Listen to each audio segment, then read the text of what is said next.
Ferb, are you expecting someone? Not them. It's pretty cool to consider that these shows all exist within the same world. Cindy? Nerdtron! Crab cakes! Welcome to WatchMojo.com, and today we're counting down our picks for the top 10 TV crossovers. So the Mutant Ninja Turtles are for real! Yeah. Hey, we couldn't believe they were really Power Rangers either. Pretty trippy. For this list, we're taking a look at TV episodes and specials that brought two different television universes together for a single story. Who are you? Hey, I'm Will Smith. I'm the realtor. However, we've excluded crossovers between shows that have always been a part of one established universe, like Hercules and Xena or Buffy and Angel. Oh, okay. Number 10, Power Rangers and Teenage Mutant Ninja Turtles. What are those things? I can't believe it, but I think they're... It's the Teenage Mutant Ninja Turtles! Yeah! In the 90s, the Power Rangers and the TMNT were two of the most marketable kid-friendly franchises. And these martial arts series finally collided in the 6th season Power Rangers episode Shell Shocked, where the heroes in a half-shell are brainwashed by Astromina and turn evil. Because, as of now, you work for me. I don't think so. As you can imagine, they come out of it and partner with the Rangers to battle the manipulative Princess of Evil. You want Rangers? You gotta go through Turtle. Through adult eyes, this crossover might seem bizarre, cheesy, or just dumb. Is it true that you have a spaceship? We could sure use a lift to New York. But the 8-year-old in us all can't help but be sucked in, seeing two of the defining things from our childhoods kicking ass side by side. There's something I really would like to do. Just once, before I go. Name it.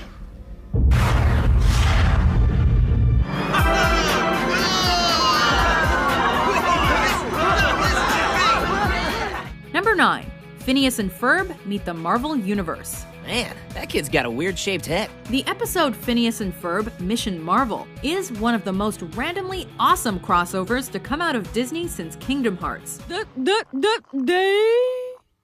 Sup? Phineas and Ferb and the Avengers have little in common other than their all-powerful owner. Nevertheless, this is a truly well-assembled special with jokes that appeal to Phineas and Ferb fans and Marvel fans alike. Hey, Duck Guy, thanks for the rescue. Do we tip him? He's not parking our car. I just don't know the etiquette. As the depowered superheroes partner with Phineas and Ferb to stop the Marvel baddies, highlights include the menacing Red Skull interacting with the bumbling Dr. Doofenshmirtz. I am Red Skull. Yes, you are. You know, you really should use sunblock. You're burned down to the bone. Perry the Platypus posing as a Howard the Duck lookalike, and, of course, a hella catchy song. You think you got a hand, you better play it. And don't be surprised if you pull back your stuff. Then trip on your shoulder. I think you better weigh it, 'cause I'm just gonna say it. If you dance on your dance. Number 8. The Adventures of Jimmy Neutron Boy Genius meet the Fairly Odd Parents. Jimmy Neutron, Boy Genius. Timmy Turner! Boy! Jimmy Neutron's world is governed by science. I need raw, uncompromised technology and fast. Timmy Turner's world is governed by magic.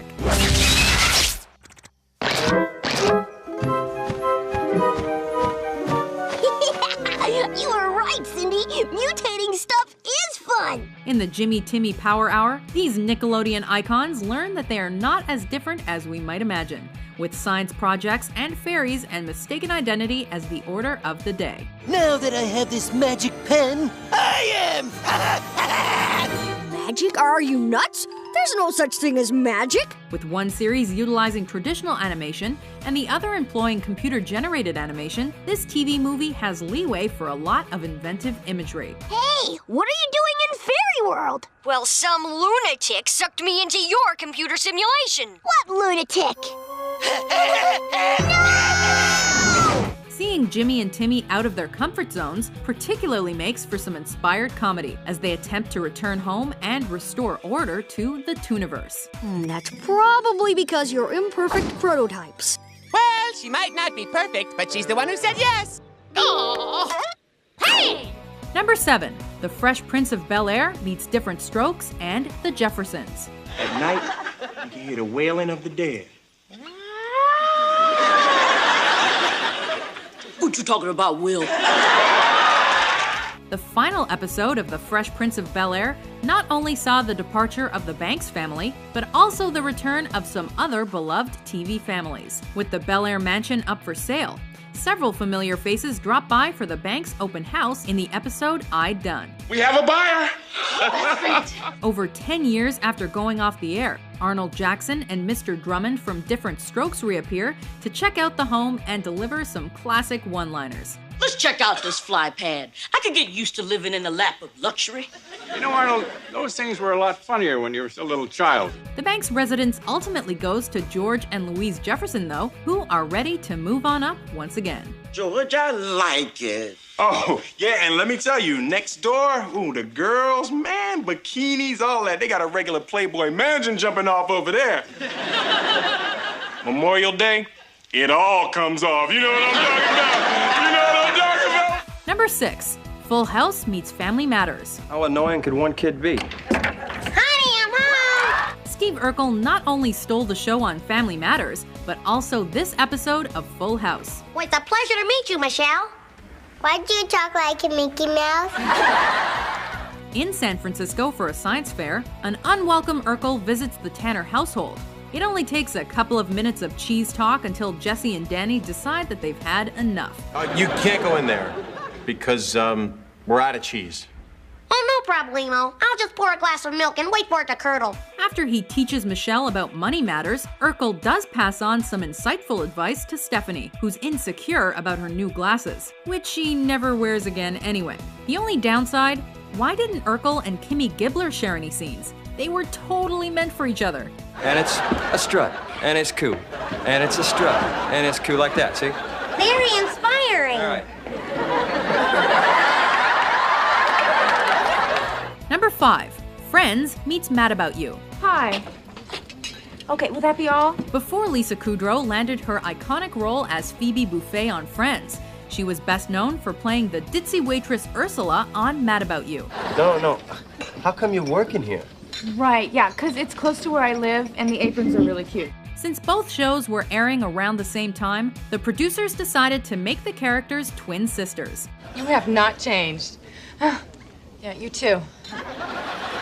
Thanks. Confusion ensues on the Friends episode, the one with 2 parts, as Joey meets and falls for Ursula, and Jamie Buckman and her pal Fran encounter Phoebe. Excuse me? Yeah. Hi, it's us. Right, and it's me. So you're here too, much as you are. If that's not enough must-see TV crossover action for you, this extended episode also features 2 cute doctors played by George Clooney and Noah Wyle, who both hit it big that year on ER. Aren't you a little cute to be a doctor? Excuse me? I meant, God, young. I meant young. Yeah, young to be a doctor. Oh, good, Rach. Thank you. Right. Number 4. Archer meets Bob's Burgers. Oh, and also I forgot to tell you guys, the health inspector's coming at 8 a.m., so you better break out the purple stuff. Sterling Archer and Bob Belcher are both voiced by H. John Benjamin. Other than that, these 2 animated characters couldn't seem more different. What part of this are you not getting? Core concept. Drive, shitheel! However, in this clever crossover episode of Archer called Fugue and Riffs, we learn they're actually one and the same. Suffering from amnesia, Archer opens a burger joint, marries Linda, and helps raise her 3 bratty kids. Is everything? Everything's fine. We're close, Bob. It's Linda, take the kids in the back. When the KGB shows up at Bob's Burgers, Bob/Archer is sent on a journey for the truth that's straight out of the Bourne Identity. What? KGB agents, 12 o'clock. What? Don't move a muscles, Amerikietskis! Does he regain his memory and go back to his life as a philandering, deadly super spy? Only the frying pan knows for sure. I need you to get down. Yes, down to the store for cheese for the Emil Gorgonzola burger. Okay, I have had it. Well, not with a Jacques cucumber. No, I don't want Gene. Number 3. Family Guy meets The Simpsons. How many confused old guys you got in this town? I'm old, so I'm the victim. There was so much hype leading up to this Family Guy episode that it's not surprising the initial viewer response was mixed. Worst chicken fight ever. But The Simpsons Guy is truly a classic in the making that delivers everything one could want from a Family Guy Simpsons crossover. I matter. Louder! I matter! Shut up, Meg. You don't matter. The Griffins' trip to Springfield provides one great laugh after another, full of awe-inspired animation and ingenious references. I say, how long has that boy been treating you like that? About 24 years. The best part is just seeing these classic characters interact. As Bart raises hell with Stewie, James Woods meets James Woods, and Homer chicken fights Peter. Hey, knock it off! There's a kid back there! I'm in danger. Oh, and Fred Flintstone calls everybody out as a ripoff. But rendering a verdict is something I'm paid to yabba dabba do. And I find and favor of tough. Number 2, Sabrina the Teenage Witch meets Boy Meets World meets You Wish meets Teen Angel. It's a boy. Okay, it's a cat. I'm stuck in the 40s, and I'm dying here. They haven't invented kitty litter yet. For the 97-98 season, ABC was desperate to carry over the success of Sabrina and Boy Meets World to its new TGIF shows. That's how this four-way crossover originated. The story saw Sabrina's black cat swallow a time ball in the first show of the night. Oh, I don't feel so good. Maybe I should have chewed that thing. I'm too full to lick myself, so maybe I should just watch a little TV. For the rest of the evening, Salem ran through the other sitcoms, thrusting them into new and exciting eras. Sabrina traveled to the 60s, Boy Meets World went to World War II, You Wish was in the 50s, and Teen Angel ended up dancing disco. An ambitious crossover, yes. It's up to you to decide if it succeeded. Be still my heart. Oh, be still my stomach. Before we cross over to our top pick, here are some honorable mentions. I'm totally alone. So go ahead, do your worst.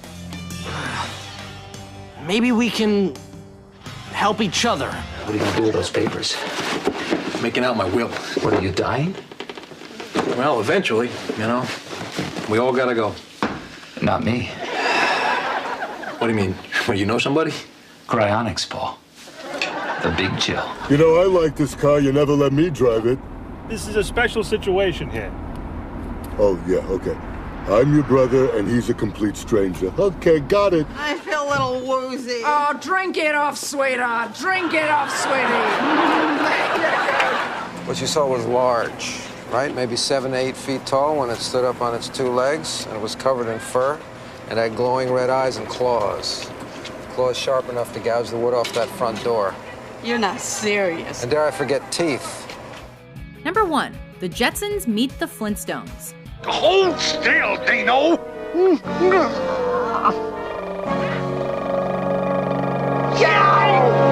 While Hanna-Barbera wasn't the first studio to experiment with crossovers, the 1987 TV movie The Jetsons Meet the Flintstones certainly popularized the concept. Yabba dabba, friend. Mr. Che, you learned a whole new language. How about that, Fred? It's actually surprising Hanna-Barbera took so long to bring television's definitive prehistoric family and ultimate futuristic family together. I know this is difficult for you. Heck no, he's doing all the work. At last, somebody who appreciates me. They completely delivered, however, in a blast from the future and the past, made possible by Elroy Jetson's time machine. What is it? It's my time travel machine. You're right. I don't believe it works. Then how do you explain this? I don't have to explain it. You have to explain it. This union of cartoon royalty offers a lot of the creative comedic scenarios both shows were known for, as well as loads of heart. Ow! Don't hold food over the Pigosaurus disposal. Almost 30 years later, it's still the crossover to beat all crossovers. Oh boy! Bedrock, we're on our way! I can't wait to get home. Come on, George! Bye, Fred. Barn. So long, Wilma. Bye, Betty. See you around, Reno. Bye. Do you agree with our list? What's your favorite TV crossover? For more entertaining top 10s published every day, be sure to subscribe to WatchMojo.com. Now what are you doing? He thinks 2 eye patches makes him look twice as cool. I don't know what you're talking about.